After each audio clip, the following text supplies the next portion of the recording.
Hello everyone, I am Bindu Chaudhary. Welcome to my channel point educator. और यहाँ हम बात करते हैं point to point topics for exams. आज साइकोलॉजी में लर्निंग टॉपिक लेकर आई हूँ, उसके क्वेश्चंस करेंगे जो प्रीवियस ईयर्स में आए हुए हैं 2017, 18, 19। मोस्टली उनमें से करेंगे ताकि आपको ये टॉपिक है उससे रिलेटेड कोई भी क्वेश्चंस मन में ना रहे। ठीक है, स्टार्ट करते हैं। और बहुत ही ज्यादा इंपॉर्टेंट क्वेश्चन है, इसलिए पूरी वीडियो को जरूर देखें। क्वेश्चन है हमारा, मॉडलिंग की संकल्पना किसने दी? और इंग्लिश वर्जन मैं साइड में स्क्रीन पे लगा रही हूँ। ठीक है, जो इंग्लिश में पढ़ना चाहते हैं इंग्लिश में पढ़ सकते हैं क्वेश्चन को। मॉडलिंग मॉडलिंग किसने दी थी? मॉडलिंग की जो संकल्पना है ये एल्बर्ट बंडूरा ने दी थी। अब एल्बर्ट बंडूरा के बारे में थोड़ा सा जान लेते हैं। इन्होंने एक थ्योरी दी है, सोशल लर्निंग थ्योरी। ठीक है, सामाजिक अधिगम का सिद्धांत इन्होंने ये दिया है। किसने? बंडूरा ने। और इस थ्योरी में से कई बार क्वेश्चन आता है, काफी बार पूछा जाता है। उससे संबंधित अगला क्वेश्चन भी है, 2-3 क्वेश्चन और करेंगे जो पेपर में आ चुके हैं। अब इस थ्योरी को पहले पढ़ लेते हैं ताकि सारे क्वेश्चन आसानी से हो जाएं। अब इन्होंने क्या बताया था कि बच्चा है वो समाज में देखकर ऑब्जर्वेशन से सीखता है। ठीक है, ऑब्जर्वेशनल लर्निंग भी बोलते हैं इसको, सोशल लर्निंग थ्योरी भी बोलते हैं कि ऑब्जर्वेशन, निरीक्षण, दूसरे का व्यवहार देखता है, उससे बच्चा सीखता है। और इसको इन्होंने मॉडलिंग बोला है। जैसे मॉडल होते हैं ना, आप इससे लगा सकते हैं, जैसे हीरो हीरोइन है या कोई भी करेक्टर ऐसा है जिसको मॉडल मान लेते हैं, और उसके अकॉर्डिंग जो एडोलेसेंस में बच्चे हैं, किशोरावस्था में क्या करते हैं, अपने आप को देखते हैं कि मैं ऐसा बनूंगा, तो वो मॉडल मानते हैं। तो मॉडलिंग क्या है कि दूसरे को देखकर खुद वैसा ही बनना, ये हो गया मॉडलिंग। तो बंडूरा से रिलेटेड वर्ड है, मॉडलिंग है, ऑब्जर्वेशनल लर्निंग है, ठीक है, सोशल लर्निंग थ्योरी है। और इन्होंने एक एक्सपेरिमेंट किया था, बोबोडॉल एक्सपेरिमेंट।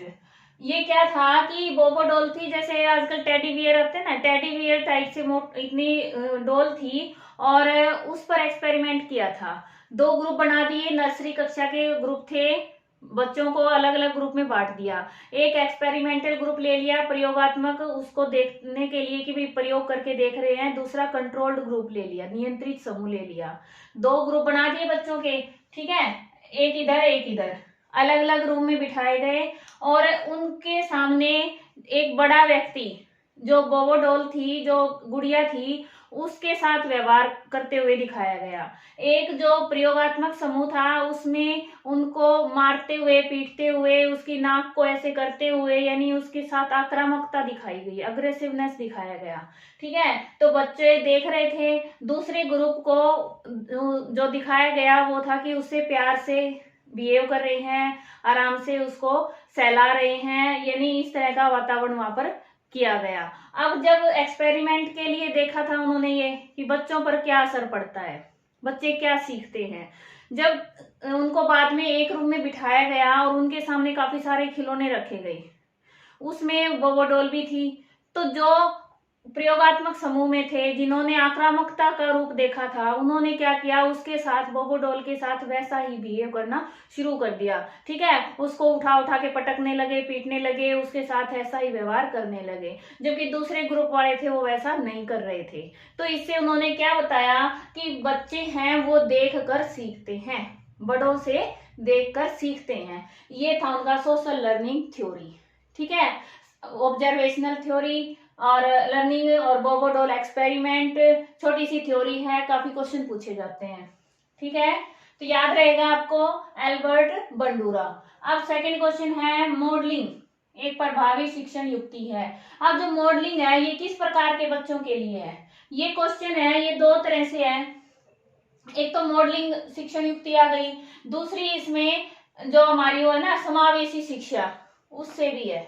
समावेशी शिक्षा क्या होती है कि सभी तरह के बच्चे, ठीक है, जो दृष्टिबाधित हैं, यानी जो विशेष आवश्यकता वाले बच्चे हैं, उनको भी सभी बच्चों के साथ, सामान्य छात्रों के साथ ही शिक्षा प्रदान करना, कि टीचर उनकी आवश्यकता के अनुसार उनको पढ़ाए और बाकी स्टूडेंट्स के साथ उनकी शिक्षा की जानी चाहिए। एकीकरण का सिद्धांत, ठीक है, कि सभी को एक साथ पढ़ाया जाए। विशेष आवश्यकता वाले बच्चों के लिए समावेशी शिक्षा थी पहले, लेकिन अब सबको एक कर दिया है कि सबको एक ही क्लासरूम में एक ही टीचर पढ़ाए।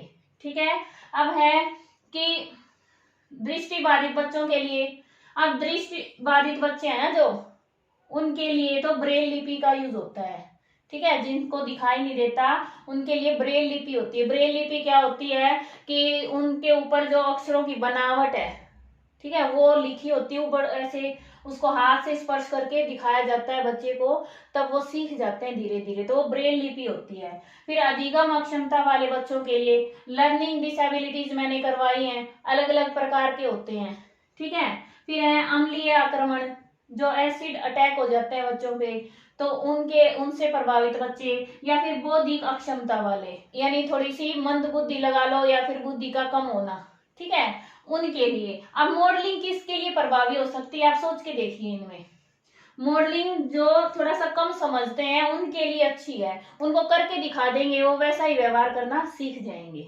ठीक है, अब और आप हर दिन सुबह अपने माता पिता का अभिवादन करते हैं और आपका बच्चा आपको देखकर यह व्यवहार सीख जाता है, यह उदाहरण है। अब इसमें बताना है कि ये क्या है। अभी मैंने आपको बताया था कि बच्चा देखकर सीखता है, वो क्या कर रहा है, ऑब्जर्वेशन से सीख रहा है। ठीक है, तो ऑब्जर्वेशन लर्निंग हो जाएगी, निरीक्षणात्मक अधिगम। इसके साथ ही और भी ये कर लेते हैं हम, क्रिया प्रसूत अनुबंधन। अनुबंधन कितने हैं, 2 प्रकार के दिए हैं, कंडीशनिंग, ठीक है, 2 है, एक क्रिया प्रसूत है, एक क्लासिकल है। क्लासिकल किसकी है, पावलोव की, उन्होंने कुत्ते पर एक्सपेरिमेंट किया था, ठीक है, वो क्लासिकल अनुबंधन है। और फिर एक क्रिया प्रसूत है, ये स्किनर का है, स्किनर ने क्या किया था, चूहे पर प्रयोग किया था। ठीक है, और क्रिया प्रसूत को दूसरा नाम क्या है, साधनात्मक, इंस्ट्रूमेंटल, ठीक है, इंस्ट्रूमेंटल कंडीशनिंग। इस तरह से याद करेंगे। और अंतर्दृष्टि किसका है, कोहलर का है। ठीक है, उन्होंने जो सुल्तान नाम के बंदर पर प्रयोग किया था, चिंपैंजी पर। इस तरह से करेंगे हम ये सभी। अगला है निरीक्षणात्मक अधिगम के 4 तत्वों का सही क्रम क्या है। अब उन्होंने बता तो दिया कि बच्चा ऑब्जर्वेशन से सीखता है, लेकिन उस ऑब्जर्वेशन में क्या क्रम होता है ये इसमें बताया है। उन्होंने बताया कि सबसे पहले बच्चा क्या करता है, अटेंशन, ध्यान देता है। ठीक है, अटेंशन करता है, ध्यान देता है, उस व्यवहार को देख रहा है, ध्यान दे रहा है। फिर क्या करता है, धारण करना, उसको क्या करता है,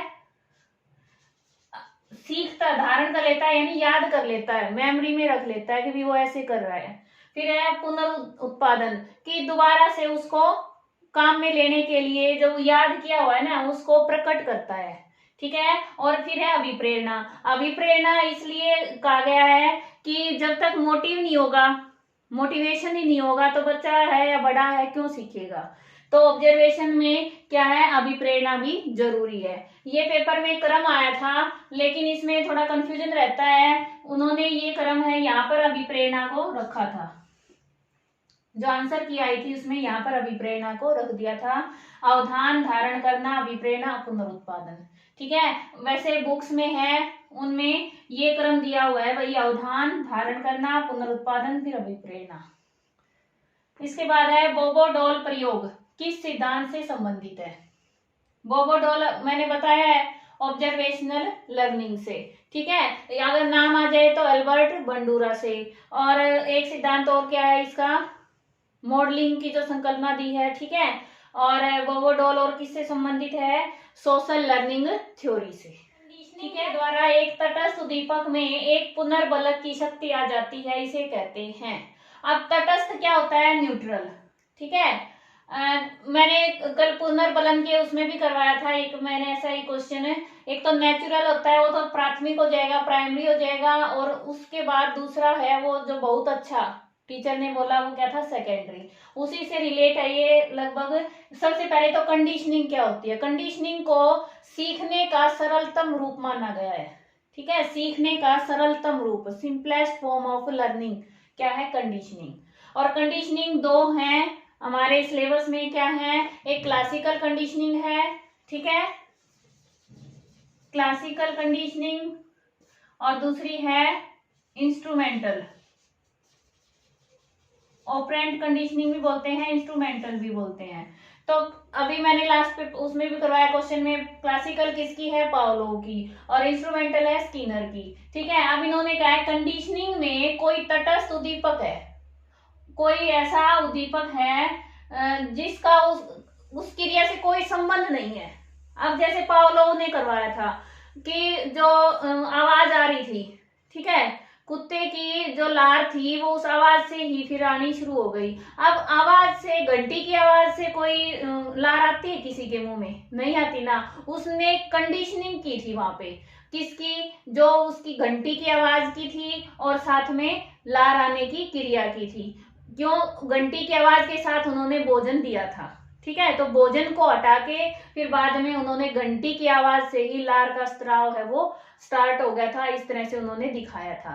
तो इसमें देखा कि जो घंटी है वो तो तटस्थ हो गई, उससे कोई प्रभाव नहीं पड़ता अणु की लार आने पर, लेकिन जब उसको कंडीशनिंग की गई भोजन के साथ तो क्या हो गया, वो पुनर्वलक का काम करने लग गई, इसलिए वो सेकेंडरी पुनर्वलक हो गया, ठीक है। और जो स्वाभाविक रूप से होता है वो होता है प्राथमिक, प्राइमरी। किसी व्यक्ति के उसके स्वयं के संज्ञानात्मक प्रक्रियाओं के संज्ञान को कहा जा सकता है। उसका जो संज्ञानात्मक प्रक्रिया है, ठीक है, खुद का, उसके बारे में ही उसको जानकारी होना कि आपको कितना आता है। अब आपको खुद अपने बारे में नॉलेज होना कि आपकी संज्ञानात्मक प्रक्रिया है वो कितनी तेज, आपकी कॉग्निटिव कितना तेजी से काम करता है, अपने बारे में ही ज्ञान का पता होना, तो वो क्या कहलाएगा, मेटा कॉग्निशन, ठीक है। कॉग्निशन का भी कॉग्निशन होना, पता होना, संज्ञान। पूर्व अनुभवों पर आधारित नियंत्रण से परे यह किसी व्यक्ति का स्वयं के बारे में अनुमान की उसके समस्त प्रयास असफल होंगे को कहा जाता है। अब क्या है कि व्यक्ति खुद ये मान ले कि उसको पूरा अनुभव है, बार बार असफलता हाथ लग रही है और उसको यह अनुमान हो जाए कि वो जो भी करेगा वो असफल ही होगा, ठीक है, उसके समस्त प्रयास असफल होंगे, तो इसको क्या कहा जाएगा? अब अवसाद, डिप्रेशन तो कहेंगे नहीं उसको, ठीक है, उसके अनुमान है ये, तो उसका ये एक अनुभव के आधार पर है, तो क्या हो जाएगी, ये सीखी हुई निसहायता, लर्नड हेल्पलेसनेस, ठीक है। वो कहां से सीखी उसने? अनुभव से सीखी है, अनुभव से उसने हेल्पलेसनेस सीख ली है, ठीक है।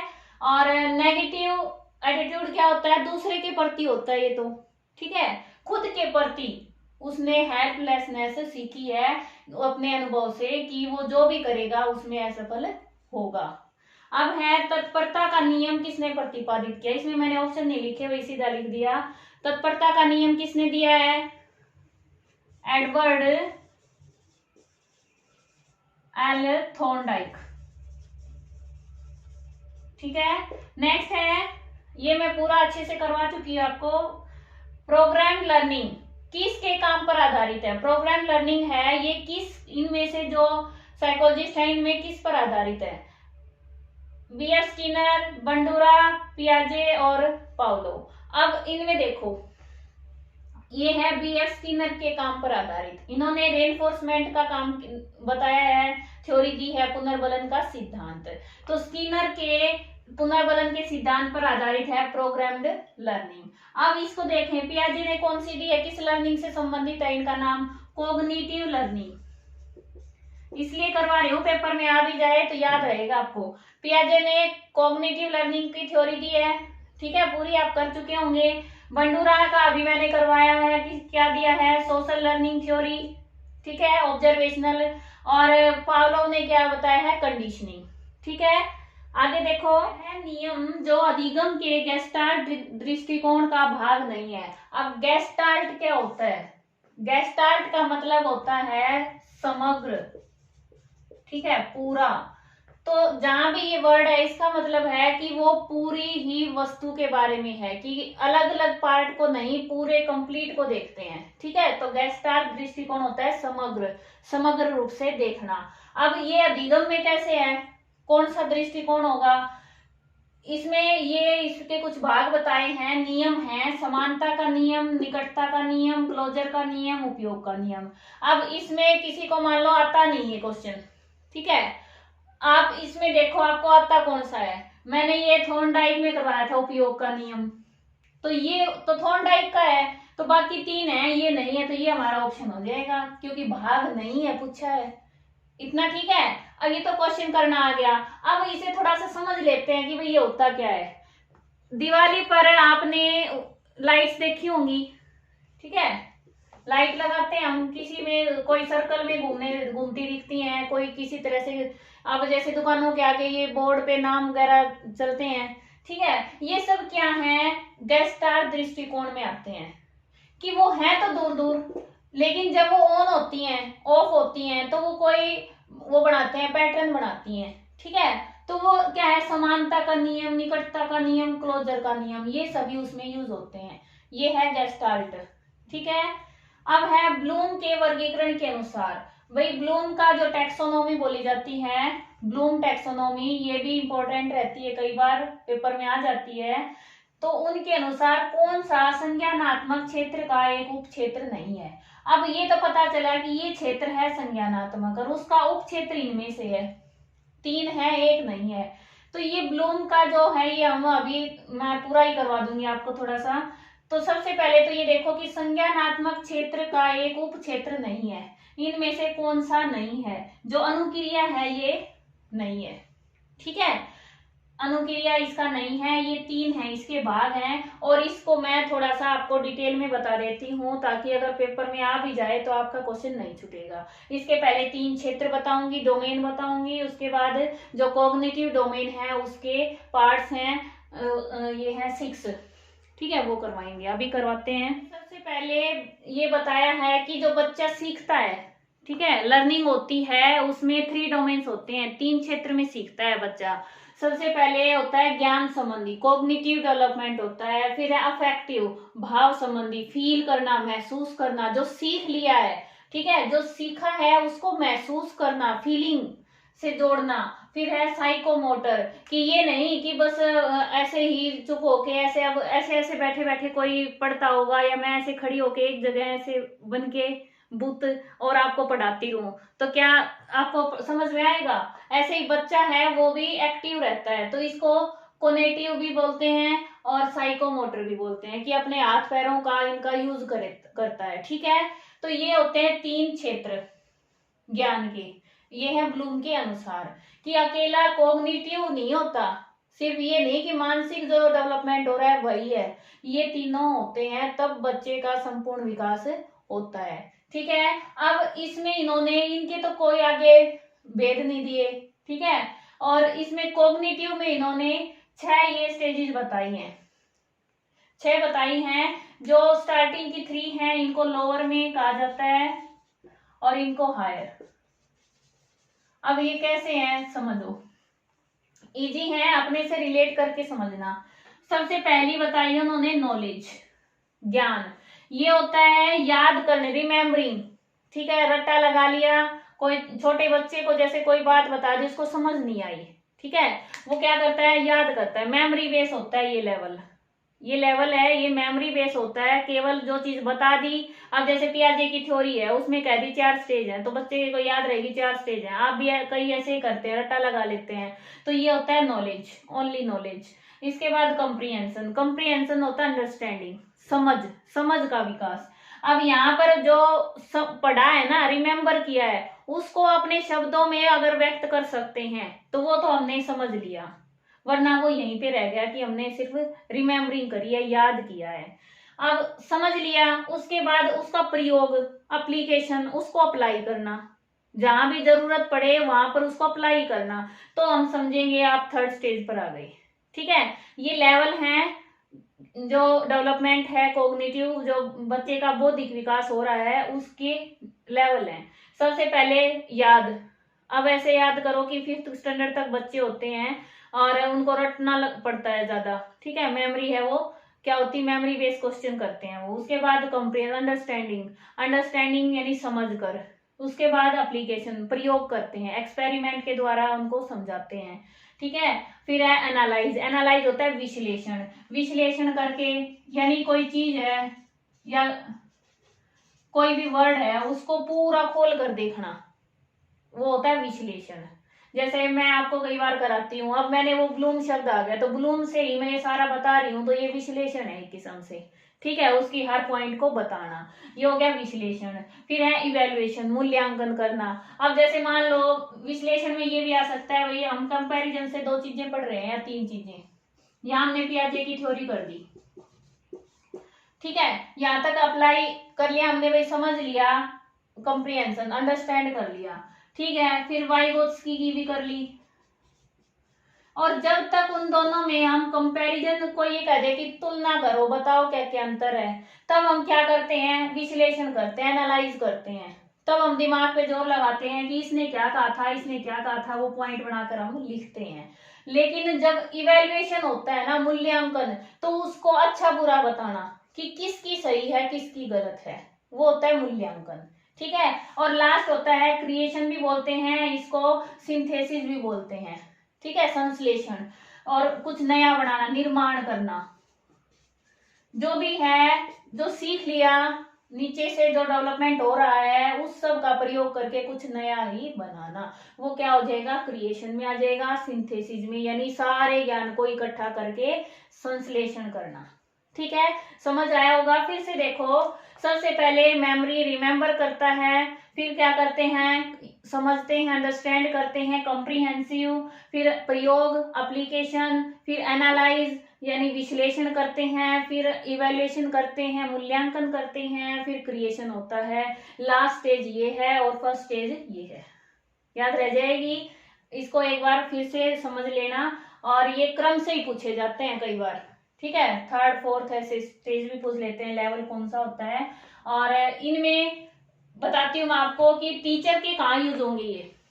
अब टीचर को अगर बच्चे का ज्ञान बढ़ाना है, कॉग्निटिव डेवलपमेंट करना है, तो इसमें टीचिंग मेथड बताया है ब्लूम ने कि उसको लेक्चर मेथड का सहारा लेना चाहिए। ठीक है, भाषण या व्याख्यान विधि का सहारा लेना चाहिए। अफेक्टिव में भाव संबंधी फीलिंग करानी है, बच्चे को इमोशंस के द्वारा जोड़ना है जो सीखा है। जैसे मान लो उसको ये बता दिया कि भाई पानी कम है, पृथ्वी पर पीने का पानी बहुत ही कम है, पढ़ा तो दिया, आंकड़े भी दिखा दिए, लेकिन जब तक वो उसको नहीं समझेगा तब तक वो वेस्ट करता रहेगा। उसको इमोशन से जोड़ना कि ये सब की जरूरत है और हमें पानी वेस्ट नहीं करना चाहिए। भाई आप भी अप्लाई करना, मैं इस बात में करती हूँ कि जो पढ़ा है उसको इमोशन से जोड़ो। ठीक है, तो यहाँ पर क्या हो सकता है, ड्रामेटिक, ड्रामा के द्वारा हम उसको बता सकते हैं। ठीक है, फिर है साइकोमोटर डेवलपमेंट करना है बच्चे का, ये क्षेत्र बढ़ाना है, तो क्या करेंगे, उसको एक्सपेरिमेंट करके दिखाएंगे। एक्सपेरिमेंटल मेथड का यूज होगा यहाँ पर, तो एक्सपेरिमेंटल यहाँ होगा, ड्रामेटिक मेथड यहाँ होगा, और यहाँ क्या होगा, जो हमारा व्याख्यान मेथड है, लेक्चर मेथड है, वो होगा। ठीक है, इसमें काफी पढ़ा दिया है। और अगला क्वेश्चन, सीखे गए अमूर्त ज्ञान का भिन्न परिस्थितियों में उपयोग करना, कि एक परिस्थिति में सीख लिया, दूसरी परिस्थिति में उसको यूज करना, क्या कहा जा सकता है, नकारात्मक स्थानांतरण, उच्च पथ स्थानांतरण, शून्य स्थानांतरण, और इनमें से कोई नहीं। अब कई बार कंफ्यूजन के लिए दे देते हैं कि नकारात्मक, अब यहाँ सकारात्मक होता तो सीधा लगा देते, अब कई सोचेंगे उच्च पथ तो होता ही नहीं। ठीक है, उच्च पथ का मतलब क्या होता है, ऊंचा रास्ता यानी ऊंचा चढ़ना, तो ये क्या है, सकारात्मक का ही है, तो ये क्या जाएगा, उच्च पथ स्थानांतरण। ठीक है, क्वेश्चन को पढ़ के उसकी सेंस समझने की कोशिश किया करो वर्ड की। फिर है, कौन से मनोवैज्ञानिक ने अधिगम सिद्धांत के विकास हेतु बिल्ली पर पहली बक्स में प्रयोग किया था। पहली बक्स बिल्ली किसका है भाई, थॉर्नडाइक का। ठीक है, और पावलोव ने किस पे किया था, कुत्ते पर। स्किनर ने किस पर किया था, चूहे पर। और कुर्ट लेविन है, इनका प्रयोग अलग है, इन्होंने मैथ्स टोपोलॉजी का यूज किया था, इन्होंने सिद्धांत बनाया था। ठीक है, अगला क्वेश्चन है, निम्न में से कौन सा प्रयास और त्रुटि सिद्धांत का गौण नियम नहीं है। प्रयास त्रुटि सिद्धांत कौन सा है? थॉर्नडाइक का सिद्धांत। और उन्होंने क्या बताया है? मुख्य नियम थे 3 और बाकी गौण नियम थे। इनमें देखो, बहु अनुक्रिया का नियम, अभिवृत्ति का नियम, अभ्यास का नियम, तार्किक अनुक्रिया का नियम। अब इनमें से जो अभ्यास है ये क्या है? मुख्य नियम था, ठीक है, प्रमुख है, प्रधान है, तो ये क्या आ जाएगा? गौण में नहीं है। बाकी 3 है ये गौण में है, ठीक है। किसने बच्चे को टेबुला रसा खाली स्लेट माना है? जॉन लॉक ने माना है, ठीक है। ये स्टेटमेंट है तो याद करने की है। टेबुला रसा यानी खाली स्लेट, ब्लैंक स्लेट माना है जॉन लॉक ने। और ये क्वेश्चन मैं आपको सीरीज में करवा भी चुकी हूँ। क्या है? अब इनका दूसरा नाम क्या है? साधनात्मक अनुबंधन, इंस्ट्रूमेंटल कंडीशनिंग, ठीक है। तो अब और भी क्वेश्चन करते हैं। और साथ ही मैं ये बताना चाहती हूँ कि मेन टॉपिक्स हैं जो मैं पहले करवा चुकी थी, थ्योरीज हैं, उनके क्वेश्चंस आपको टेस्ट सीरीज में मिलेंगे। और अब लिखने का इतना टाइम नहीं है, टाइपिंग का टाइम नहीं मिलता, इसलिए मैं बोर्ड पर लिखकर आपकी प्रैक्टिस के लिए क्वेश्चन लेकर आ रही हूं। थॉर्नडाइक द्वारा दिए गए प्रयास एवं त्रुटि सिद्धांत का कौन सा नियम पुनर्बलन की संकल्पना के समतुल्य है? अब पुनर्बलन यानी रेनफोर्समेंट, तो कौन सी के तुल्य है? उपयोग का नियम, अनुपयोग का नियम, प्रभाव का नियम, तत्परता का नियम। किस में आएगा भाई? अब तत्परता तो रेडीनेस है, इसमें तो है नहीं, ठीक है। और प्रभाव, इफेक्ट, यूज, और इसका यानी एप्लीकेशन, यूज ही नहीं हो रहा, तो इसका क्या आ जाएगा? प्रभाव का नियम, कि प्रभाव कैसा पड़ रहा है, सकारात्मक या नकारात्मक, वही पुनर्बलन की इससे समतुल्य है, ठीक है। फिर है, एक बच्चा क्रोधित होकर अपने सहपाठी को ठीक उसी प्रकार मारता है जैसा उसे उसके घर में उसे सजा दी जाती है। वह यह उदाहरण है। अब ये मैंने करवा दिया है, पूरी थ्योरी करवा दी है। कौन सा आएगा? निरीक्षणात्मक यानी ऑब्जर्वेशनल लर्निंग में आ जाएगा ये, ठीक है। ऑब्जर्वेशन से वो सीख रहा है, निरीक्षण से। लाइफ स्पेस किसका कॉन्सेप्ट है? ये किसका है? लेविन का क्षेत्र सिद्धांत, फील्ड थ्योरी है कुर्ट लेविन की, ठीक है। कुर्ट लेविन, इनकी थ्योरी है, उनको फील्ड थ्योरी कहते हैं, क्षेत्रीय सिद्धांत।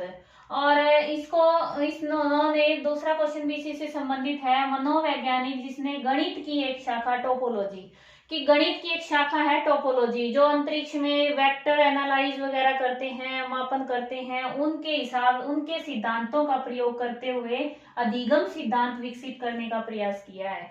तो उन्होंने, किसने किया है? कर्ट लेविन ने। क्या बनाया इन्होंने? बिहेवियर, व्यक्ति का जो बिहेवियर है वो फंक्शन है किसका?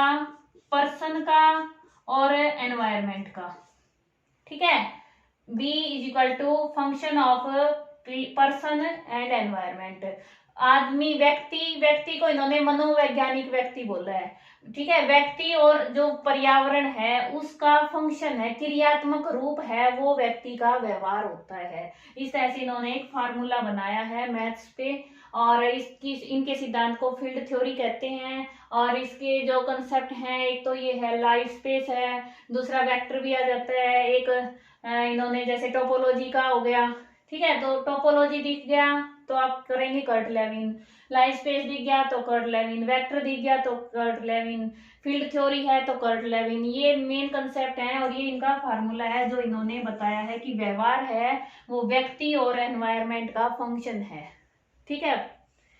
इस तरह से अब आज हमने काफी सारे क्वेश्चन कर लिए हैं। वीडियो और लंबी हो जाएगी, वरना मैं सोच रही थी कि जो लर्निंग डिसेबिलिटीज हैं उनसे भी क्वेश्चंस आते हैं और वो भी मैं करवा देती, लेकिन एक अलग वीडियो बनाएंगे।